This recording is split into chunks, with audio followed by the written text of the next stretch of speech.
homem que destruiu um império sozinho. O século XVI marcou uma transformação sem precedentes na história da humanidade. Na Europa, artistas, cientistas e filósofos inauguravam uma nova era. O Renascimento colocava o homem no centro do mundo. A curiosidade substituía o medo. O conhecimento tornava-se uma ferramenta de poder. Enquanto Leonardo da Vinci desenhava máquinas impossíveis e estudiosos redescobriam os textos da antiguidade, outro movimento ganhava força: a expansão dos reinos europeus para territórios desconhecidos. Os oceanos deixaram de ser barreiras, tornaram-se estradas.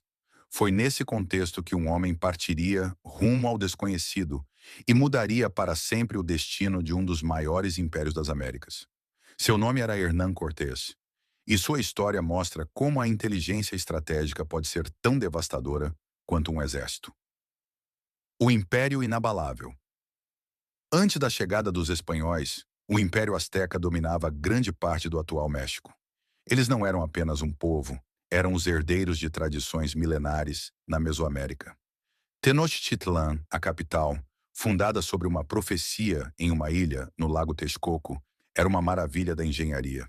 Com centenas de milhares de habitantes, canais, mercados e monumentos grandiosos, a cidade rivalizava com as maiores metrópoles do mundo.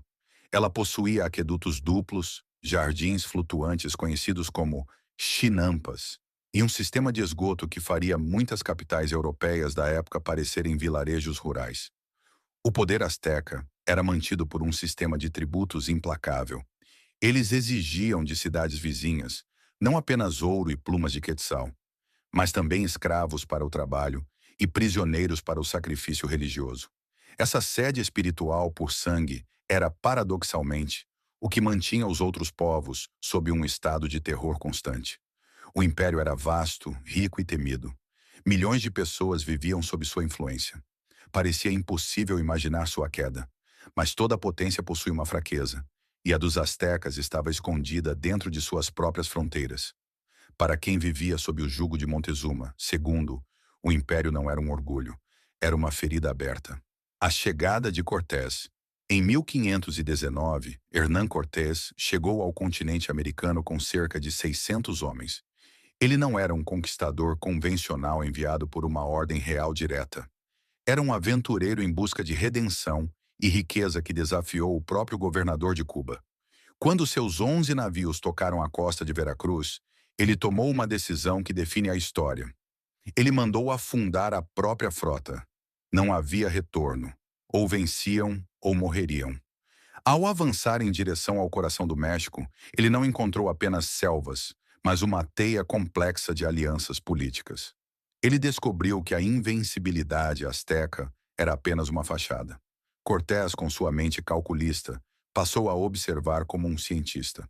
Ele estudou os protocolos astecas e, mais importante, o ódio profundo que os tlaxcaltecas, um povo que nunca se submeteu totalmente aos astecas, sentiam por seus mestres.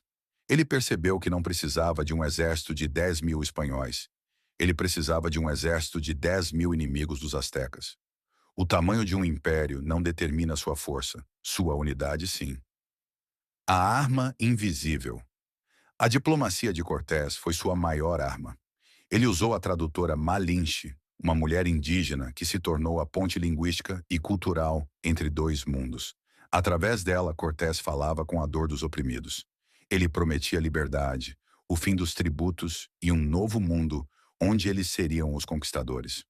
Houve momentos de tensão, como o massacre de Cholula, onde Cortés, prevendo uma emboscada, atacou primeiro, enviando uma mensagem de brutalidade que aterrorizou aliados e inimigos. A guerra não era apenas com espadas de aço contra a obsidiana. Era uma guerra de psicologia. Quando Montezuma recebeu Cortés em Tenochtitlan com presentes de ouro, ele cometeu um erro fatal. Tratou Cortés com diplomacia e cautela, enquanto o espanhol via cada gesto como uma fraqueza a ser explorada. Pouco a pouco, milhares de guerreiros indígenas uniram-se à sua campanha. O conflito deixou de ser uma guerra entre espanhóis e astecas. Passou a ser uma guerra civil, ampliada por uma intervenção estrangeira. O imparável estava sendo desmantelado de dentro para fora. A queda de Tenochtitlan. O cerco final foi um apocalipse. A cidade foi bloqueada e a água potável cortada. Os canais, antes cheios de vida, tornaram-se sepulturas. Mas o golpe de misericórdia não veio do aço. Foi o inimigo que os espanhóis trouxeram sem saber. A varíola.